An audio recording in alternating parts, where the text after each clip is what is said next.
Good. Morning. Good morning again. Good morning, Zoomers. I can't see you, so I don't know who's there. I know Steve is there. That's about all I know. Who else is on Zoom? No one's well. here yet. I'm sorry, somebody said something. Hasn't come. Zoom hasn't come.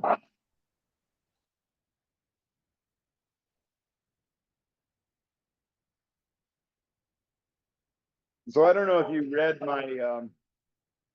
my email, but I am real strong on church activities acknowledging what's happening in society in general. I think if we pass by what's happening in society in general, then we just sort of don't understand how church applies to those things. Hey, look at that. You got it. How did you do that? It's a miracle. It's a miracle. We had our first miracle of the day. And it was in technology. That's really strange. That's a real miracle. So since it's Valentine's Day, I think we had to do a talk on Valentine's Day. And since I asked somebody to do that, they're going to think I'm crazy. I figured I better do it myself. I remember once a number of years ago, we had a speaker, I've forgotten, I think he was from Biola. And he called me back while I was in the grocery store and I said, it's Valentine's Day and I'd like you to do a talk on Valentine's Day. And he said, well, what do you want me to talk about? And I said, well, anything you want, love, sex, whatever. People who walk by me in the grocery aisle going, what the heck is this guy talking about? So anyway, we're going to talk this morning about romantic love and where does that fit into the picture? And I'm going to start where it started for me. Whoops. Go to the next, yeah. Where it started for me was a meeting about 17 years ago. About 17 years ago, my son and his first wife, or the fiance at the time, were going through premarital counseling and they were having some issues. And so the pastor called a meeting with the bride and the groom and the bride's family and the groom's parents. And we got into this room and he turned to us and said, so what is it you think is important here? And my wife and I talked about, you know, marriage requires sacrifice and you have to work at your marriage all your life. And we have some concerns about whether they're understanding that that's what's required at 20 years old. And he said, okay, you said your point, turned to the bride's family and said, what do you think is important? And they went on and gushed about what a lovely couple they were and how sweet they were and how they were so happy for them. And the pastor then turned to my son and he says, so what do you think? And my son looked at him and he said, I want what they have. Because that's so much more attractive than someone talking. You know, if I had put on my marketing hat, I would have realized that I'm trying to sell an idea and I would have done a better job at selling than saying, you know, what you're looking for is a life of sacrifice. That's not very good salesmanship. And as we left the room, I turned to my wife and I said, well, let's see how this marriage is going to last. And within 3 years, the marriage was dead. The father who gushed on about what a lovely couple they were was having an affair with the church secretary. When they got separated 5 years, he came over our house for a birthday dinner and said that was the first birthday dinner he had had in 5 years. So that sort of tells you how well things went with this romantic approach to marriage. And so you can see that I have a certain prejudice here and a certain deep-seated prejudice here. But I'm not going to bore you with that because, first of all, it's not scriptural. But I am going to talk a little bit about where did romantic love come from. I had a whole bunch of presentations, and yesterday when I was preparing, I realized that I had about an hour and a half's worth of lecture. and only about 40 minutes of time. So that was going to become a challenge, unless we were going to continue Valentine's Day into next Friday. So I'm not going to be able to get into all this as much as if you wanted more, I certainly have more. But I went in to look up romance under Wikipedia, and it said romantic love is the feeling of love for a strong attraction towards another person, and courtship behaviors undertaken by an individual to express those overall feelings and resultant emotions. I thought what was interesting about that paragraph is it talks about courtship behaviors. It doesn't talk about marital behaviors. So I don't know I guess you use romantic love until you get married and then you better switch out to something else, or I'm not sure how that works. Yeah. Yeah, I think I used the example in that meeting with the pastor, but when it's 2 o'clock in the morning and your son and your baby is waking up vomiting and has diarrhea, and you have to get up at 6 o'clock in the morning, it's not you're not going to worry so much about romance at that moment. But anyway, it says the term was primarily used by Western countries after the 1800s were socialized into. Love is the necessary prerequisite for starting an intimate relationship and represents the foundation on which to build the next steps in a family. What I thought was more interesting, the word romance comes from the French vernacular, where it initially indicated a verse narrative. The word was originally an adverb of Latin origin, romanticus, meaning the Roman style. Medieval vernacular tales, epics, and ballads generally dealt with chivalristic adventure, not bringing in the concept of love until late into the 17th century.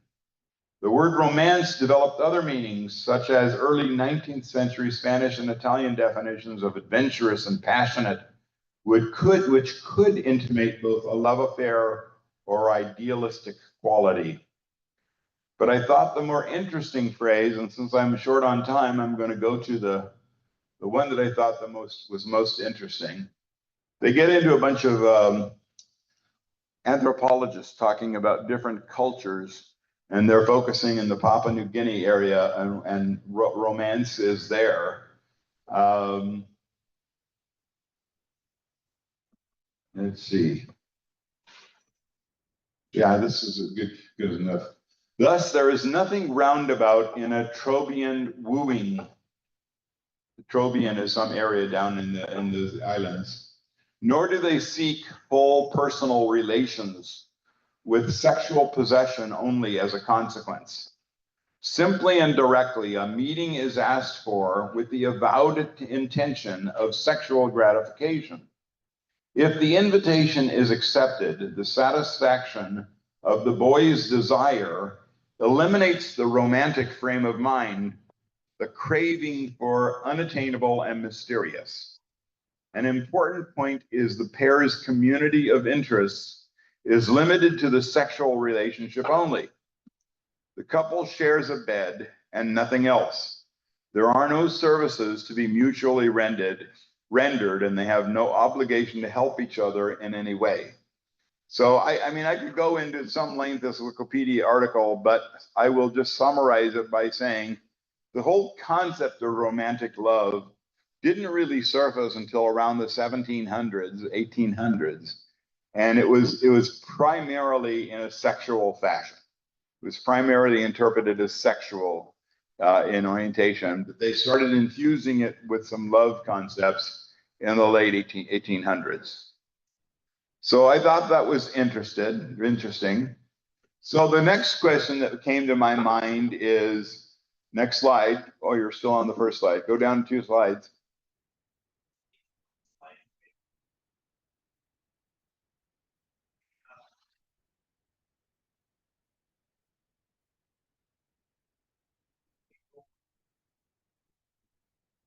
Okay, is romantic love compatible with Christianity? There we go. Now you're at the right slide. So is the whole concept of Valentine's Day, is it really something that is compatible with the Christian faith? And my orientation, you might expect, was to say, no, it's not. But I read an interesting article, and it was an interview with Dr. Paul Tripp. And it was at some week-long marriage symposium where John Piper was supposed to be the interviewee. But for some reason, John Piper couldn't make it, and so Paul Tripp was in his stead. It's called Ask Dr. John. I have no idea who the interviewer is. That part wasn't identified on the website. But the interview starts by saying, in my research into the letters of the 18th century pastor John Newton, I was surprised how often he wrote to the newlyweds to warn them of making their spouse an idol of security.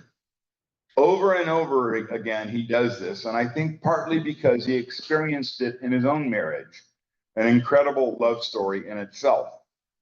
But this concern lives on today through the ministry. For example, Tim and Kathy Keller, who warn against a consuming fascination with romantic love that shapes much of popular media. The lie tells us if you find romantic love, then your life will be safe and fulfilling.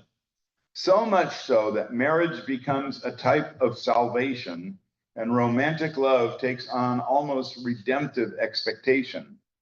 So what would you say to Christians, either singles or newlyweds, who are in danger of losing awe in God by becoming preoccupied with romantic love? So you can tell from the very intro question that their concern is that somehow romantic love is going to replace the love of God. And there actually are parts, if I had time to go into it, where they talk about, romantic love is a gift from God, but romantic love makes a terrible God. And a lot of people get so infatuated and so enthused about romantic love that they start worshiping it instead of God himself. And Paul Tripp's response was, the first thing I would love to say is that romance is never the cause of a good marriage.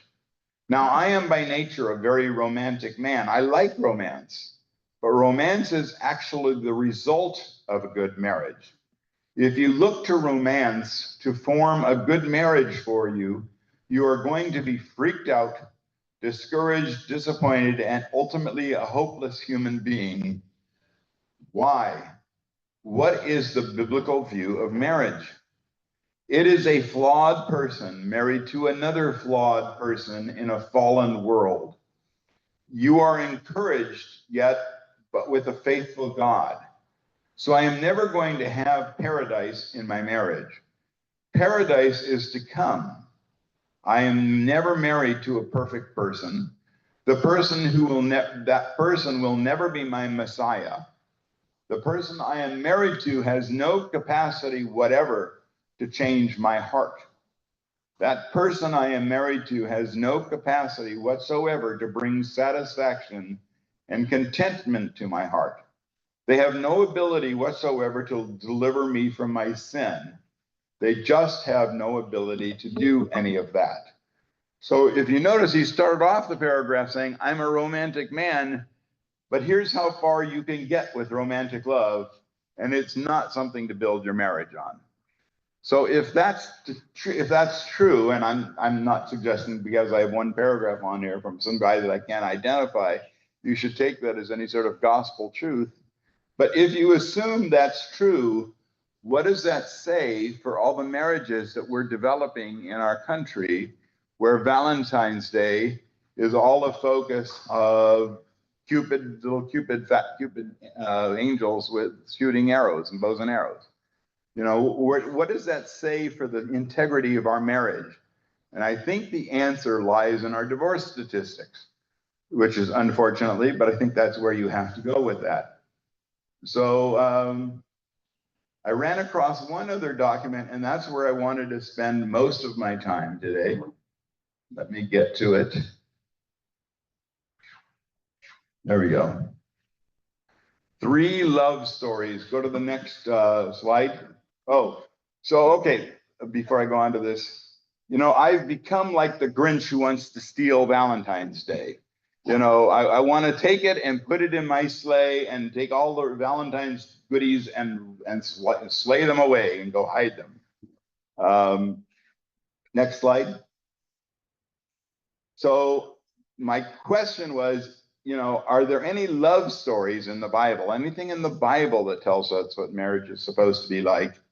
And I have 3 this morning. I hope I have time to get to all 3. When it comes to mind, when do you think about romantic love? When it comes to mind, when do you think about love? A bouquet of red roses, physical attraction, dancing in the moonlight, sharing a candlelit dinner. Maybe romantic love means being so strongly drawn to another person that you cannot imagine life without them. Or maybe romantic love is about finding your soulmate or the one who completes you, Jerry Maguire put it. But is that the essence of real love or just part of it? Does truly loving another person mean we will experience a sense of excitement similar to discovering a treasure, a sense that I've found something deeply valuable for me? Or is real love something different, something more? The concept of romantic love as we understand it today is not directly addressed in the Bible, partly because the authors wrote and compiled it long before the Romantic era. We do have some racy love poetry in Song of Songs, and we have stories about loving relationships and marriages between people. But we don't see relationships that look like modern dating. No boyfriends and girlfriends, no partners the way we think of romantic partners today, no diamond rings and elaborate marriage proposals. So what can we learn about romantic love from the Bible? Let's consider 3 stories of loving relationships in the Bible that will help us get to the heart of romantic love, the essence of true love. The first story is the story of the first man and woman. God speaks creation into existence. We are then transported to a garden filled with trees, rivers, and animals. Over and over, the authors show God declaring his creation for how creation is good, or the Hebrew word tov. That is, until he sees the human alone. Now the authors introduce a problem, an intentional literary design move, as they show God saying it is not good for the human to be alone. Why? God solves the problem by first dividing Adam in half. Genesis 2:21. I know you're all looking, dividing Adam in half. Where'd that come from? The word is mainly used, we often talk about this as though God took a rib from Adam and created Eve with it. But the Hebrew word tsela, tsela, often is translated rib, is never used as an anatomical term in any other passage in Scripture outside of Genesis 2. The word is mainly used to describe architecture of the tabernacle or the temple in Exodus 25 through 38. The biblical authors use tesela to refer to 2 halves of the ark of the covenant, the 2 halves of the temple, the 2 halves of the New Jerusalem. So God's creation of Eve is a process of dividing Adam in half and then building Eve from one side of him. We get a portrait of 2 humans, each one half of a united whole, deeply dependent on the other. Adam's goodness and life depends on Eve, and hers depends on his. So if I can try and draw the picture a little better, it's like taking Wayne and sawing him vertically down the center, and then taking half of Wayne and combining that half with his wife, and taking the one half, also sawing his wife in half, and taking one half of his wife and connecting it to the other half of Wayne. So Wayne is now one half Wayne, and I've forgotten your wife's name offhand? Kathy. This one person is Wayne Kathy, and the other person is Wayne Kathy. You don't have Wayne anymore. You have Wayne Kathy and Wayne Kathy. Now, I know this sounds a little strange, but I think it's an interesting concept. Then God calls this woman an Ezer Kenegdo. The Hebrew word Ezer might be translated as help, but does not mean what we often assume. An Ezer is not a lesser assistant or helper as much as it is someone who plays a mutual role of the indispensable other, a strong and wise guide without whom the intended good cannot happen. The only other character in the Bible given this title, Ezer, is God himself. Not your average helper, huh? For the second Hebrew word, kenego, we might use a metaphor of mirroring to get to the core idea.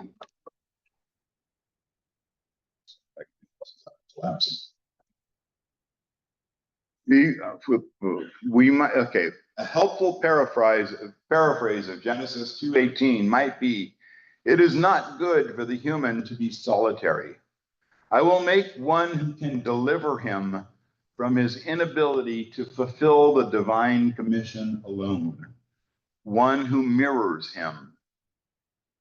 This is pretty interesting and pretty heavy stuff. The biblical authors are presenting this bonded, united relationship between two people as God's good design for humanity. The one flesh of Genesis 2:24 transcends the union of the sexual act, although that is one way to attain one flesh unity. So how is this idea different from the you complete me sentiment? Adam and Eve complete one another, not by satisfying each other's personal desires, but by becoming unbreakable partners who seek the other's well-being. Today's popular understanding of romance rarely gets past the satisfy my desires sense of love.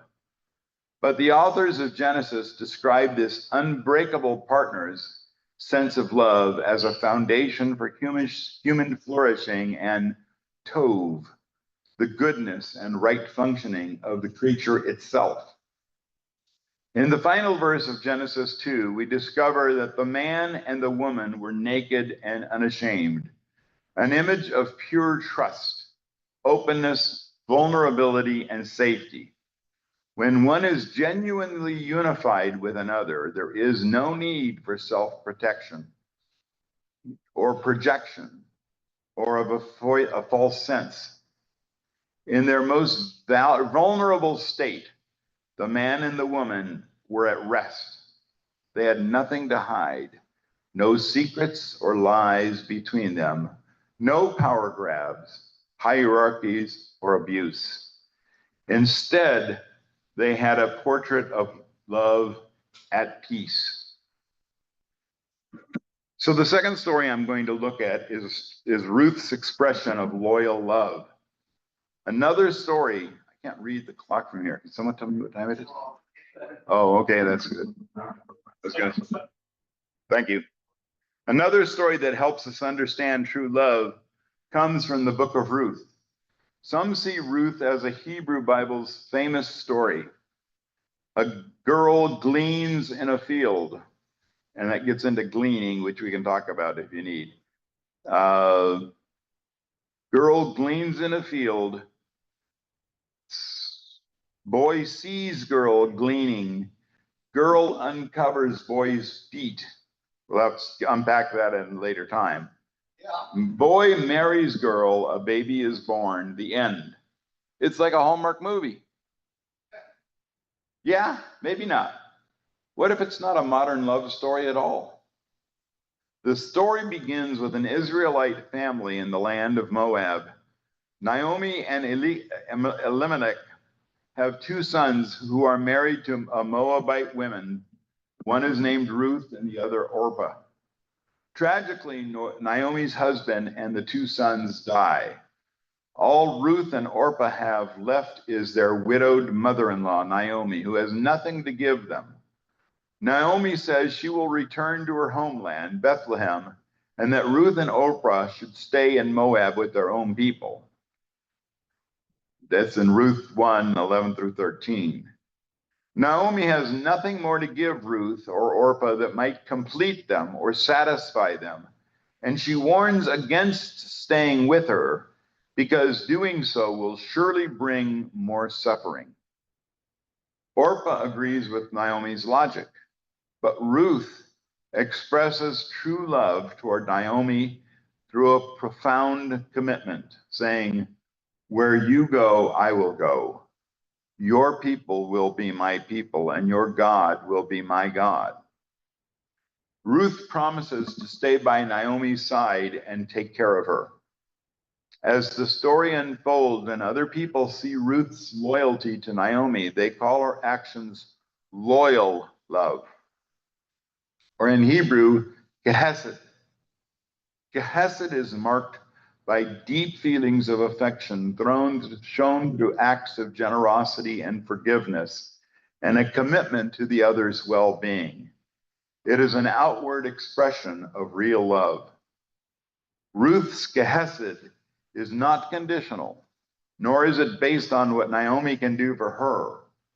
Her gehesed is a gift, an outpouring of her loving character. Later in the story, Boaz can't help but notice Ruth's loyal love. Ruth 3:11. He blesses her and she reciprocates with loving generosity, leading to his desire to marry her. The authors parallel his loving commitment to Ruth. Boaz embraces the way of loyal love toward their family. What kind of love is this? Could love between a mother and a daughter-in-law teach us something about what it means to love someone romantically? The Bible gives us a beautiful picture of true love, even though it doesn't fit into most modern ideas about romantic love. Wouldn't the best, most intense and fulfilling romantic relationship a person could experience be one where each person in the relationships acts in ways that preserve, protect, and cause the flourishing of the other? To give and not to take. To consider needs above their own, the other's needs above their own. To humbly sacrifice for the mutual blessing, shalom, for peace or wholeness, and the tov, the goodness of the other. I have one more story to use. Story of how Joseph loves the pregnant Mary. Finally, we turn to the New Testament's Christmas story. Wait, what? We associate angels, shepherds, and wise men with the Christmas story, but romance? Stick with me. There's something profound to learn about love from a character who does not have a single line in the story. Matthew's gospel tells us that Joseph was betrothed to Mary. I know that you're all aware that in their world, betrothals were much more serious than modern wedding engagements.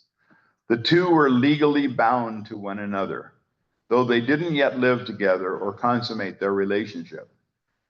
During the betrothal time, Mary discovers she's pregnant and the baby is not Joseph's. Imagine being Joseph in this scenario. What is he supposed to do? In their culture, this would have been humiliating to both Mary and to him. Joseph shows loving kindness to Mary by deciding to divorce her quietly. That doesn't seem very loving, but considering the cultural context, Joseph could have preserved his own reputation by publicly shaming Mary. He could have told everyone she was pregnant with a child that wasn't his, leaving her to carry the burden alone. But Joseph won't do it. He shows mercy towards Mary. The authors say he wants to divorce her quietly because he is a righteous man. Greek word is dikaios.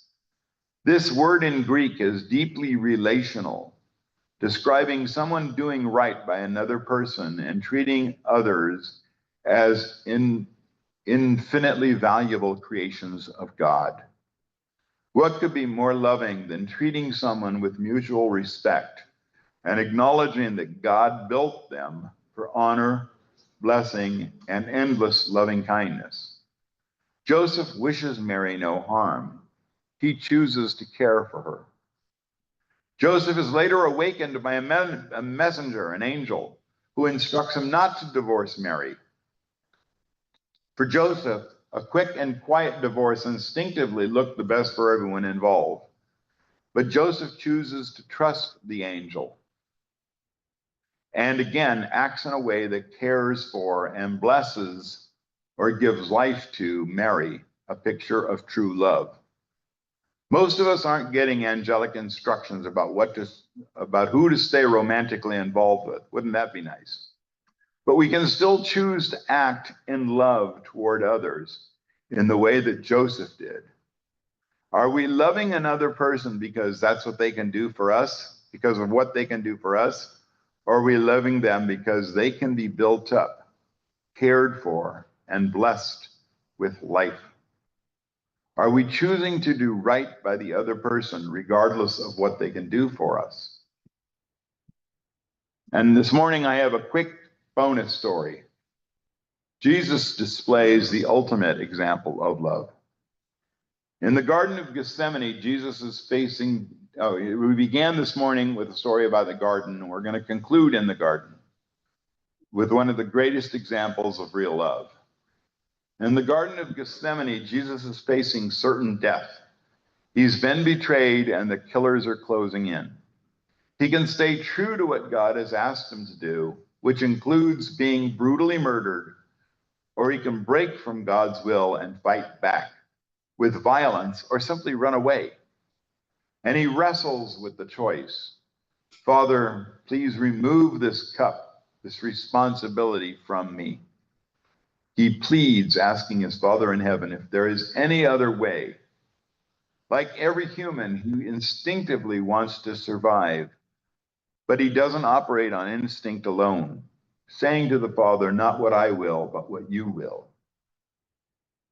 Even though God has asked him to do, even though what God has asked him to do will cause significant suffering, Jesus stays. He gives himself for the well-being of all humanity and creation. In love, he gives himself for the sake of others. Jesus is God's chesed in human form, and his love restores life and partnership between God and humanity. In humility, Jesus chooses to value others above himself. He does not look to his own interests, but instead to the interests of others.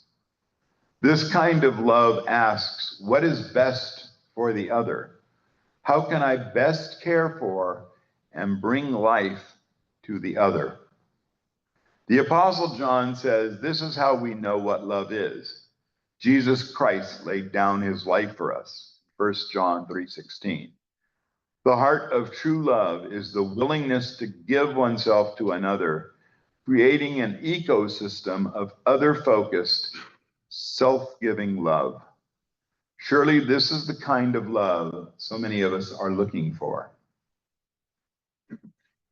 Those who remain skeptical toward the popular ideas of romantic love might argue the idea of finding the one or a single person who completes you for the rest of your life is ridiculous. After all, one person could not possibly satisfy all of your needs or make you happy or fulfill your deepest desires for the rest of your life. The biblical authors might very well agree with this conclusion. The story in the Bible seems to collectively suggest that no single human being can satisfy your needs. And the expectation to do all that might end in disappointment and confusion. But what if that wasn't the bad news?